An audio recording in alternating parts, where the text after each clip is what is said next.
الحمد للہ رب العالمین والعاقبۃ للمتقین والصلاة والسلام علی سید المرسلین وعلی آلہ واصحابہ اجمعین اما بعد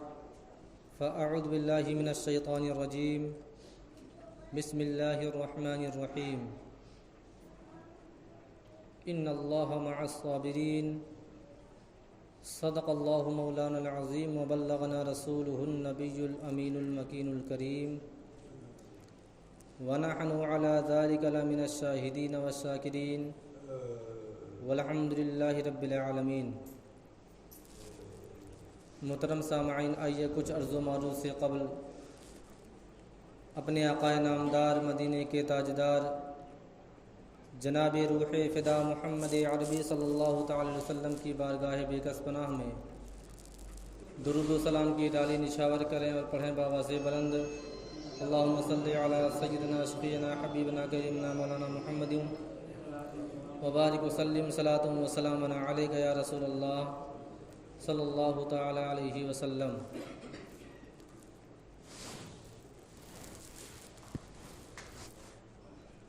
محترم سامعین،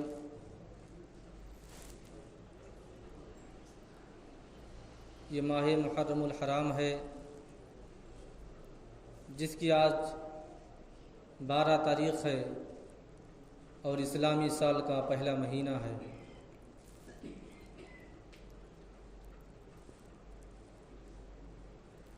پوری دنیا جانتی ہے اور پوری دنیا میں بسنے والا ہر مسلمان بخوبی یہ جانتا ہے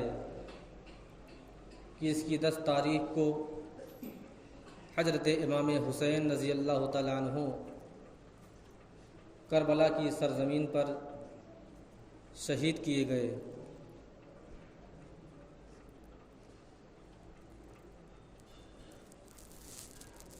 کسی شاعر نے بڑے ہی اچھے انداز میں کہا ہے کہ غرور فوج ستمگر کو توڑ سکتے ہیں، غرور فوج ستمگر کو توڑ سکتے ہیں، رخ فرات نگاہوں سے موڑ سکتے ہیں، اور یہ علی کے بیٹے ہیں اللہ کی قسم، یہ چاہیں تو سورج سے بھی پانی نچوڑ سکتے ہیں۔ اور دوسرے شاعر نے کیا ہی اچھے انداز میں کہا ہے کہ آواز دیں تو خلد سے کوثر نکل پڑے، آواز دیں تو خلد سے کوثر نکل پڑے، نہر فرات خیمے کے اندر نکل پڑے، نہر فرات خیمے کے اندر نکل پڑے، اور وہ امتحان صبر تھا ورنہ حسین ہیں، وہ امتحان صبر تھا ورنہ حسین ہیں، انگلی زمیں پہ رکھ دیں تو سمندر نکل پڑے۔ محترم سامعین، اس شعر سے بخوبی اندازہ لگایا جا سکتا ہے کہ حضرت امام حسین رضی اللہ تعالی عنہ کا اور ان کے بچوں کا کربلا کی سرزمین پر شہید ہو جانا یہ کسی ظالم حکمرانی کی وجہ سے نہیں تھا، بلکہ اللہ رب العزت کی حکمت تھی، مشیت الہی تھا کہ حضرت امام حسین رضی اللہ تعالی عنہ نے دین اسلام کے خاطر اپنے پورے گھرانے کو اللہ رب العزت کی راہ میں قربان کر دیا۔ ورنہ اگر اختیار کی بات کی جائے کہ حضرت امام حسین رضی اللہ تعالی عنہ کو اختیارات اللہ تبارک و تعالیٰ نے کتنا نوازا ہے تو یقیناً آپ اندازہ لگا سکتے ہیں کہ حضرت امام حسین رضی اللہ تعالی عنہ کی وہ ذات بابرکات تھی جو نبی آخر الزماں کے نواسے کہلاتے تھے، اور میرے نبی کے بہت ہی چہیتے اور میرے نبی کے بہت ہی چاہنے والے اور وہ امام حسین جن سے میرے نبی نے اپنی پوری زندگی میں ہر لمحہ محبت فرمایا اور ان کو یاد کرتے رہے۔ محترم سامعین، کربلا کی سرزمین پر جو جنگ واقع ہوئی، یہ کوئی جنگ اور پہلے سے تیار شدہ کوئی جنگ نہیں تھی، یہ کفر اور اسلام کے خلاف جنگ نہیں تھی، بلکہ آپ اکثر تقریروں میں سنتے ہوں گے کہ ادھر بھی اذانیں ہو رہی تھی، ادھر بھی اذانیں ہو رہی تھی۔ حضرت امام حسین رضی اللہ تعالیٰ عنہ کے اگر خیمے میں نماز ادا کی جاتی تھی تو ادھر لشکر یزید میں بھی نمازیں، اذانیں، سب کچھ کیا جاتا تھا، بس مشیت الہی تھی اور ان کے آنکھوں پہ پردہ پڑ گیا تھا۔ یہ بھی نہیں سوچ پاتے تھے کہ جس نبی کا ہم درود اپنی نمازوں میں پڑھتے ہیں، جس نبی کے خاندان کے اہل بیت کے آل کا نام لے کر کے درود شریف میں ان کو یاد کیا جاتا ہے، ہر نماز میں اس درود کا ورد کیا جاتا ہے، آج اسی نبی کے خاندان والوں کے،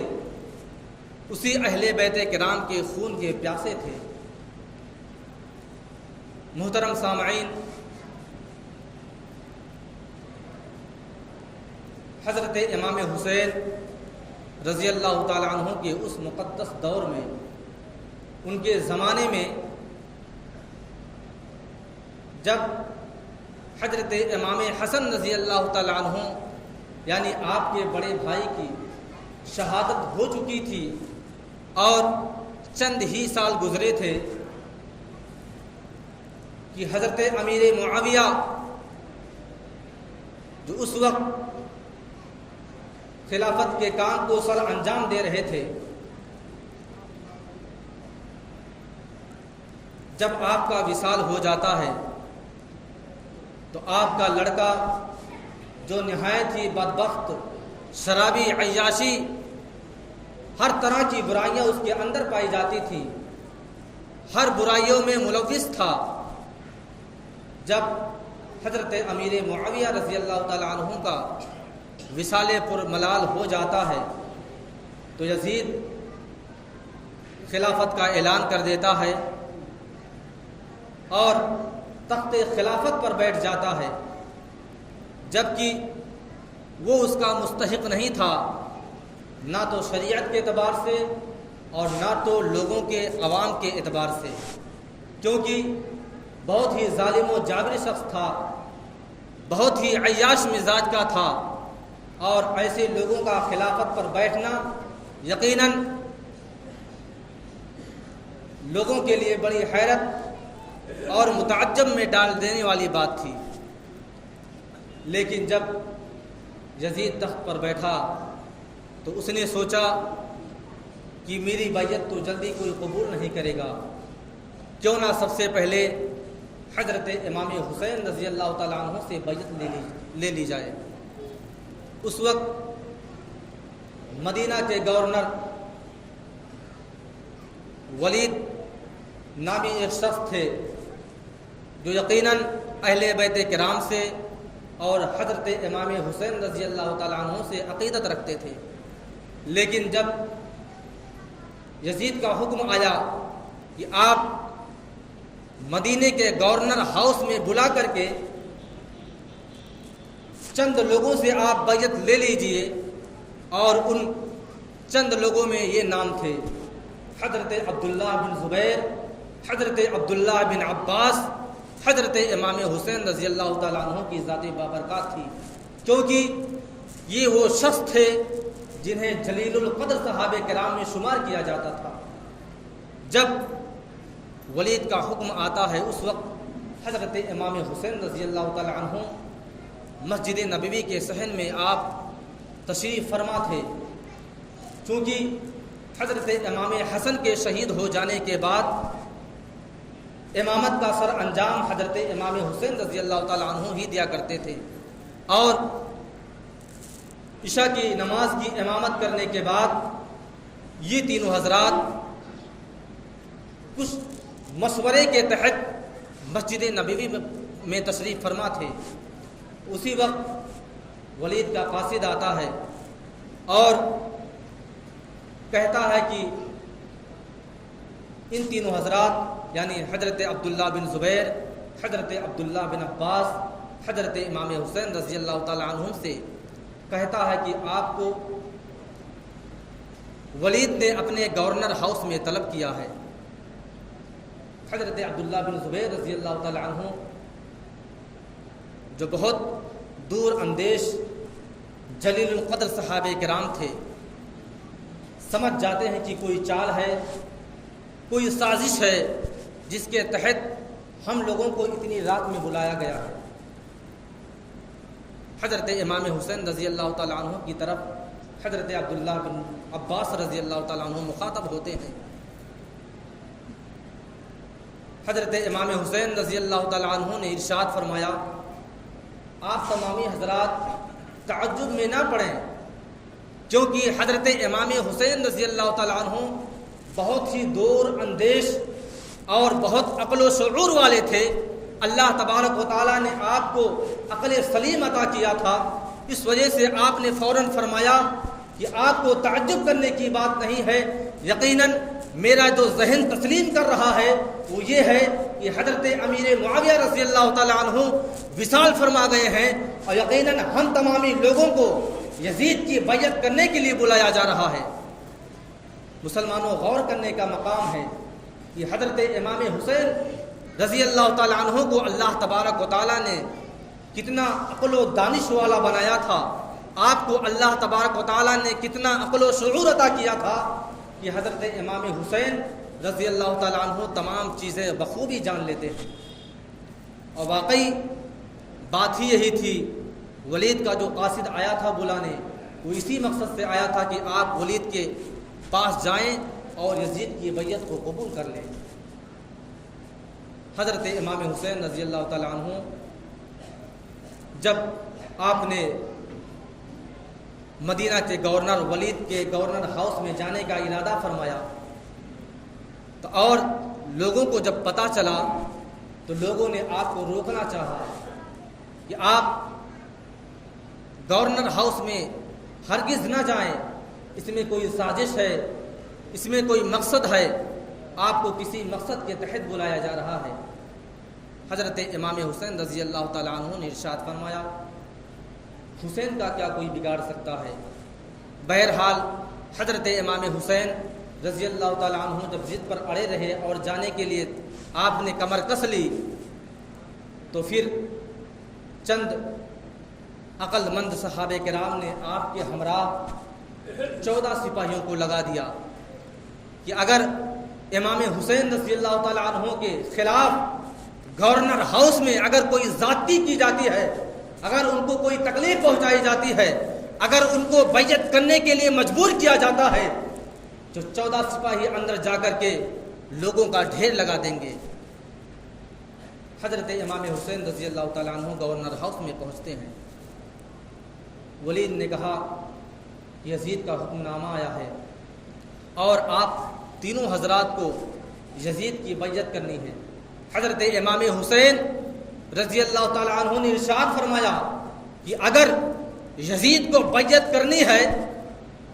تو کیوں نہیں کھلے میدان میں کروا لیتا، کیوں نہ جمعہ میں لوگوں کو اکٹھا کر کے مسجد نبوی میں میری بیعت لے لیتا۔ میں اکیلے اور تنہا ہرگز بیعت کرنے کے لیے تیار نہیں ہوں۔ جب ولید نے اتنا سنا تو چونکہ اہل بیت کا خیر خواہ تھا، حضرت امام حسین رضی اللہ تعالیٰ عنہ کی قدر کرتا تھا، خاموش ہو گیا۔ اس نے کہا مجھے حکم تھا کہنے کے لیے، میرا کام تھا، میں نے کہہ دیا۔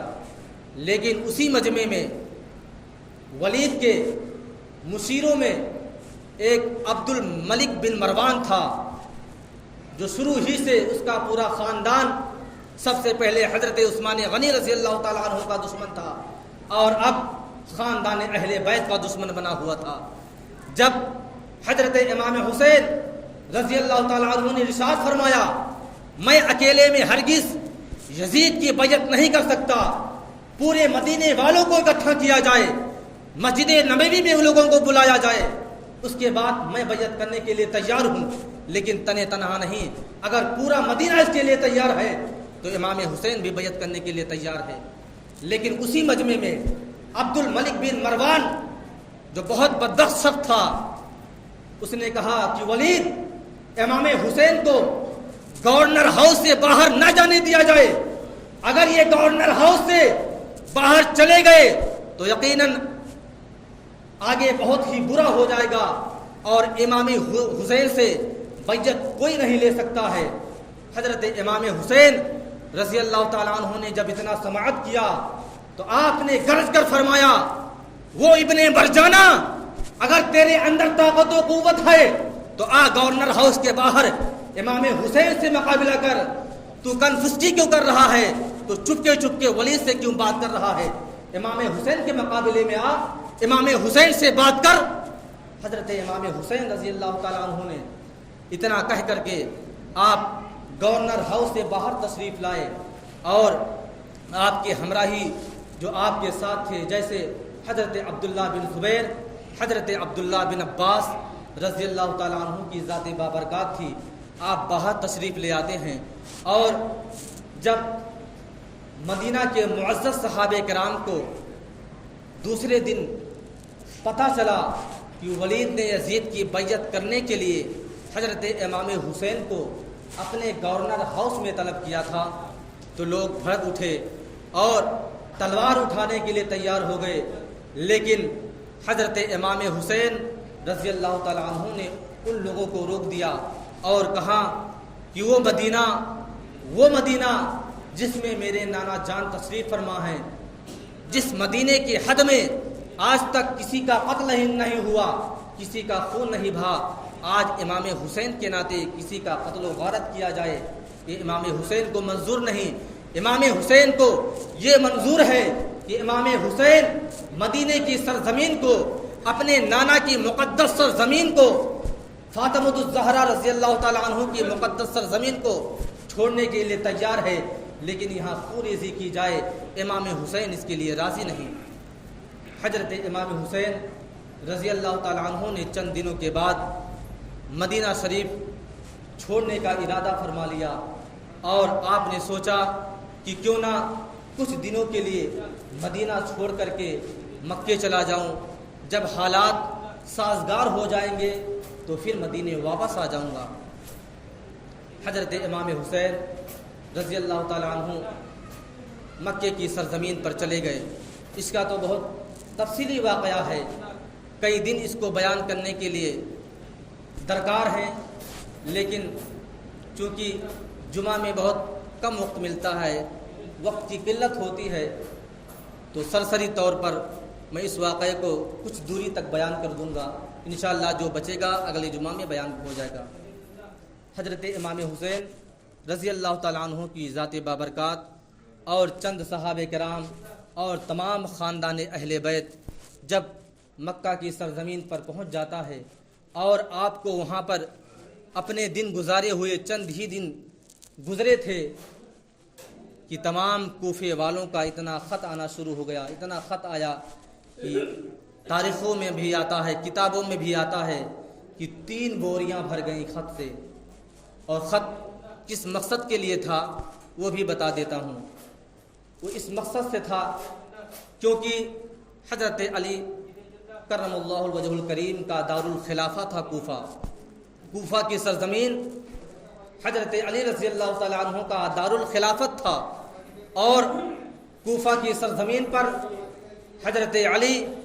اور تمام خاندان اہل بیت سے محبت کرنے والوں کی بہت زیادہ تعداد تھی، اور جب یزید کوفے کی سرزمین پر اپنے زبر کے تحت، اپنے ظلم و تشدد کے تحت جب لوگوں سے بیعت کرنا شروع کیا تو اس وجہ سے کوفہ والوں نے حضرت امام حسین رضی اللہ تعالیٰ عنہ کے پاس خطوط بھیجنا شروع کر دیے کہ اے امام عالی مقام، آپ کوفے کی سرزمین پر تشریف لائیں، اور کوفے والے آج سے کچھ دنوں پہلے، چند سال پہلے، آپ کے والد ماجد حضرت علی رضی اللہ تعالیٰ عنہ کے فرما بردار تھے، اور ان کے ہاتھ پر بیعت لوگوں نے کی تھی۔ امام حسین، کوفہ والوں کا فرمان تھا کہ اے امام علی مقام، آپ وہاں سے بہت جلد کوفے کی سرزمین پر آ جائیں، کیونکہ کوفہ میں رہنے والے اکثر لوگ اور اکثر و بیشتر لوگ یزید جیسے لعین بدبخت شخص کی بیعت کو قبول کرنا نہیں چاہتے۔ اس وجہ سے آپ کوفے کی سرزمین پر تشریف لے آئیں تاکہ لوگ آپ کے ہاتھ پر بیعت کر لیں۔ حضرت امام حسین رضی اللہ تعالیٰ عنہ کو چند ہی دن گزرے تھے مکے کی سرزمین پر کہ جب آپ نے اتنا خطوط دیکھا، اتنا خط آنا شروع ہو گیا، تو حضرت امام حسین رضی اللہ تعالیٰ عنہ نے جب غور و فکر کیا تو آپ نے سوچا کہ اگر آج میں کوفہ والوں کے پاس نہیں گیا اور کوفہ والوں نے مجبور ہو کر کے یزید کی بیعت کو قبول کر لیا، تو کل اللہ تبارک و تعالیٰ جب مجھ سے سوال کرے گا، اے حسین، جب کوفے والے آپ کو آواز دے رہے تھے، آپ کی بیعت قبول کرنے کے لیے آپ کو کوفے بلا رہے تھے، تو اے حسین، آپ مدینے یا مکے کی سرزمین کو چھوڑ کر کے آپ کیوں نہیں گئے؟ یہی سب غور و فکر کر کے حضرت امام حسین رضی اللہ تعالیٰ عنہ نے جانے کا ارادہ کر لیا، اور مکے کی سرزمین پر بہت بڑے بڑے صحابہ کرام قیام پذیر تھے۔ لوگوں نے آپ کو بہت روکنا چاہا، اور کچھ مشیر لوگ بھی آئے، چند عقل مند اور شعور صحابہ کرام بھی آپ کے پاس تشریف لائے، اور آپ سے کہا کہ آپ کے ایک چچیرے بھائی ہیں جن کو مسلم بن عقیل کہا جاتا ہے، کیوں نہ آپ حضرت مسلم رضی اللہ تعالی عنہ کو سب سے پہلے کوفے کی سرزمین پر بھیج دیں تاکہ وہ وہاں کے حالات جان کر کے، وہاں کے حالات معلوم کر کے آپ کے پاس کسی قاصد کے ذریعے سے آپ تک یہ بات پہنچائیں، تاکہ اگر وہاں کے حالات، کوفے کے حالات سازگار ہوں، اس کے بعد ہی آپ مکے کی سرزمین سے کوفے کی سرزمین کا رخ کیجیے۔ بہرحال اللہ تبارک و تعالیٰ کی بارگاہ میں دعا ہے کہ اللہ تبارک و تعالیٰ ہم تمامی مسلمانوں کو ایک بنائے، نیک بنائے، صراط مستقیم پر چلنے کی توفیق و رفیق عطا فرمائے۔ وآخر دعوانا الحمدللہ رب العالمین۔ السلام علیکم۔